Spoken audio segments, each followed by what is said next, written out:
প্রেমিক যুগলের মর্মান্তিক পরিণতি, আর সেই ঘটনাকে ঘিরে তীব্র চাঞ্চল্য ছড়ালো বীরভূমের দুবরাজপুরের বক্রেশ্বরে। শনিবার স্থানীয় জ্যোতির্মাঠ এলাকায় তাদের অসাড় অবস্থায় উদ্ধার করা হয়। ঘটনার তদন্ত শুরু করেছে পুলিশ।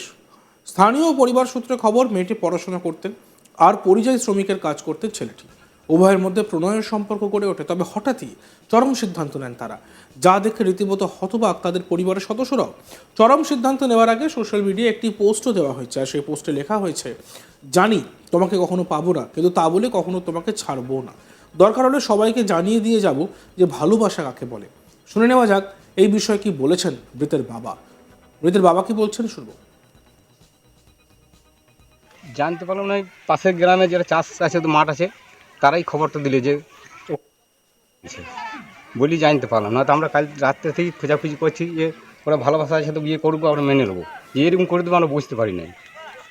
বলছি ওরা কি প্রেম করতো? হ্যাঁ, ভালোবাসা ছিল দুজনে। বলছি কত বছর ধরে প্রেম?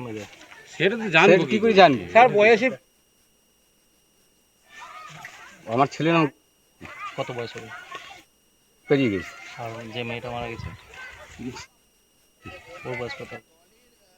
আচ্ছা, বাড়ি কতটা তাদের? বাড়ি আমাদের পাশাপাশি, ওই সামনেই বাড়ি পাশাপাশি। এর আগে কোনো ঝামেলা হয়েছে? না, আমার ঝামার মধ্যে কিছু জানি না। দুজনে আমাদের মেয়ে আছে, খুব এখনো মেয়ে আছে। আমরা যা ভাবতে পারিনি যে এরকম করবি। আজ সকালে কি দেখলেন আপনারা? আজ সকালে কি দেখলেন?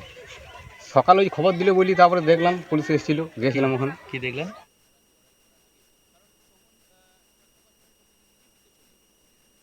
ওই ওই তো জ্যোতির মাঠে। জ্যোতির্ময় হুম পুলিশ এসেছিল? হুম পুলিশে নিয়ে গেছে। আপনারা কি জানতেন যে এরা প্রেম করতো বা কিছু? হুম হ্যাঁ, জানতাম যেহেতু ভালোবাসা দুজনে, হ্যাঁ, কিন্তু এরকম করে ভাবতে পারতাম না যে এরকম ওরা জানতো। আমরা তো ঠিক মানাই নেবো দুজনাতে, মেয়ের বাপে আমরা দুজনে মানাই নেবো, যে ওরা যে তলে তলে এরকম বুদ্ধি কোথায় কিছু জানি না। আচ্ছা, ছেলেটা ছেলেটা এমনি লেবার খাটে, কোথায়? বাইরে গিয়েছিল, চলে এসছে 10 দিন হলো, আবার এখানে লেবার লেগেছিল, কাজ করছিল। কালকে আমার সঙ্গে মেশিন লাগে জল দিনছে এগুলোতে। আর মেয়ে কি করে? হুম মেয়ে পরে এখন কোথায়?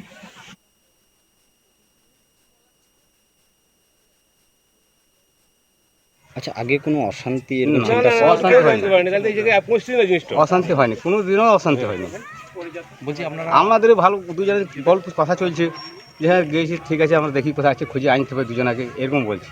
এরকম করবি সে ভাবতে পারি না আমরা। বলছি কখন থেকে ওনাদেরকে পাচ্ছে না দুজনকে? কাল রাত 10টা ছিল, কি কি হয়েছিল? কিছু হয়নি, কিচ্ছু হয়নি। খোঁজাখুঁজি করছিলেন? হ্যাঁ, খোঁজাখুঁজি করছে চারিদিকে, তাই তো কুটুম বাড়িতে কোথাও আছে, ঠিক আছে, ব্যবস্থা করে নিয়ে আসবো। যে এরকম করবি সেটা ভাবতে পারিনি। এদিকে উভয়ের এই পরিণতির খবর জানাজানি হতেই শোকে ভেঙে পড়েছে দুই পরিবার। ইতিমধ্যেই ঘটনার তদন্ত শুরু করেছে পুলিশ। পরিবারের লোকজন উভয়ের বিয়ে দিতে রাজি ছিলেন, তাহলে তারপরেও তারা কেন এমন সিদ্ধান্ত নিলেন তা খতিয়ে দেখছেন তদন্তকারীরা। আর এই বিষয়ে আমাদের প্রতিনিধি শান্তনু হাজরার একটি প্রতিবেদন আমরা দেখব। সোশ্যাল মিডিয়া ফেসবুকে স্টোরিতে দুজনের ছবি দিয়ে একেবারে সকলকে জানিয়ে দিয়ে যাব ভালোবাসা কাকে বলে। আর এই পোস্ট স্টোরিতে দেওয়ার পর নিখোঁজ, আর নিখোঁজের পরের দিন যুগলের উদ্ধার। আর এই উদ্ধারকে ঘিরেই চাঞ্চল্যকর পরিবেশ ছড়ায় বীরভূমের বক্রেশ্বরে। দুবরাজপুর বিধানসভার অন্তর্গত বক্রেশ্বরের জ্যোতির্ময় এলাকায় একটি জঙ্গল রয়েছে। সেই জঙ্গল থেকে দুজনের এক যুগলের প্রেমিকা ও প্রেমিকের যুগলের উদ্ধার হয়। সেখানে জানা গিয়েছে যে পাশে গ্রামেরই এক স্কুলের এবছরের 2025-এর বর্ষে যে সেই পরীক্ষার্থী দুজন ছিল, তারা পাশের প্রতিবেশী গ্রামের স্কুলে কিন্তু পঠন পাঠন করতো। কী কারণে তাদের এই ঘটনা ঘটেছে তা নিয়ে কিন্তু সংশয়ে রয়েছে এলাকার স্থানীয় বাসিন্দারা, একই সঙ্গে তার অন্যান্য বন্ধু বান্ধবীরাও। কেন এই ধরনের পোস্ট করার পর তাদের এই পরিণতি হয়েছে, তাদের প্রেমের শেষ পরিণতি হলো এভাবে, এই নিয়ে কিন্তু প্রশ্ন সওয়াল জবাব সকলেই ছুটছে। কিন্তু দুই পরিবার, যে মেয়ের পরিবার, অন্যদিকে যে ছেলেটি, সেই ছেলের পরিবার, দুই পরিবারের তরফ থেকে কিন্তু কোনোভাবেই তারা একের অপরকে দোষারোপ না করে তারা বলছেন যে কোনো আপত্তি ছিল না আমাদের, বিষয়টি যা আমরা বুঝতে পারিনি এরকম হয়েছে, কিন্তু তারা কোনোভাবেই দুই পরিবার একের অপরকে কিন্তু কোনোভাবে মানে কটাক্ষ, আক্রমণ বা তাদের বিরুদ্ধে আইনি ব্যবস্থা গ্রহণ করা কোনো কিছুই করেননি। তারা কিন্তু এই বিষয়টি নিয়ে তারা রীতিমতোই বলছে তারা কিন্তু কোনোভাবে বাধা দেয়নি। দুটো পরিবারই বারবার বলছে তারা কিন্তু এই যুগলকে তাদেরকে কিন্তু কোনো বাধাপ্রাপ্ত করেনি। তবে দুবরাজপুর থানার পুলিশ ঘটনাস্থলে গিয়ে যুগলদের উদ্ধার করার পর ময়নাতদন্তের জন্য পাঠানো হয়েছে। রীতিমতোই এই যুগলের শোকের পরিবেশ তো দুবরাজপুর বক্রেশ্বর এলাকায় নেমে এসেছে।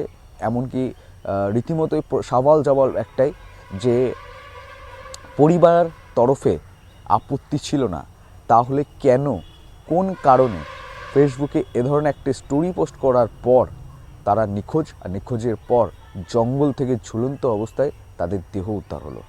কেন হলো এই নিয়েও কিন্তু সওয়াল জবাব সকলের রয়েছে। পুলিশ কিন্তু এই ঘটনার তদন্ত শুরু করেছে, যেখানে দেখা যাচ্ছে যে তাদের যে এই পরিণতি, তাদের প্রেমের যে এই পরিণতি হয়েছে সেটি কোন কারণে হয়েছে, কী কারণে হয়েছে। পোস্টে লেখা, জানি তোমাকে কখনো পাবো না, কিন্তু তা বলে কখনো তোমাকে ছাড়বো না, দরকার হলে সবাইকে জানিয়ে দিয়ে যাব ভালোবাসা কাকে বলে। এই পোস্ট করার পরে নিখোঁজ, আর তারপর পরিণতির কথা আপনারা সবাই শুনলেন। শুনে নেওয়া যাক এই বিষয়ে মৃতের বাবা কি বলেছেন।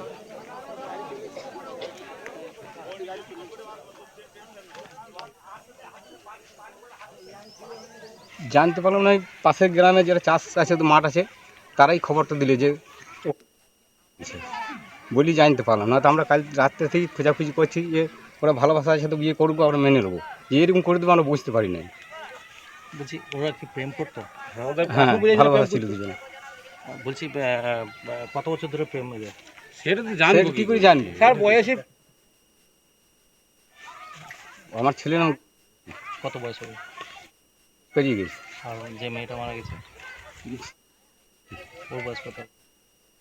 আচ্ছা, বাড়ি কতটা তাদের? বাড়ি আমাদের পাশাপাশি, ওই সামনেই বাড়ি পাশাপাশি। এর আগে কোনো ঝামেলা হয়েছে? না, আমার ঝামেলার মধ্যে কিছু জানি, দুজনে আমাদের মেইল আছে, খুব এখনো মেইল আছে। আমরা ভাবতে পারিনি যে এরকম করবি। আজ সকালে কি দেখলেন আপনারা? আজ সকালে কি দেখলেন? সকালে ওই খবর দিলে বলি, তারপরে দেখলাম পুলিশ এসেছিল, গেছিলাম ওখানে। কি দেখলেন?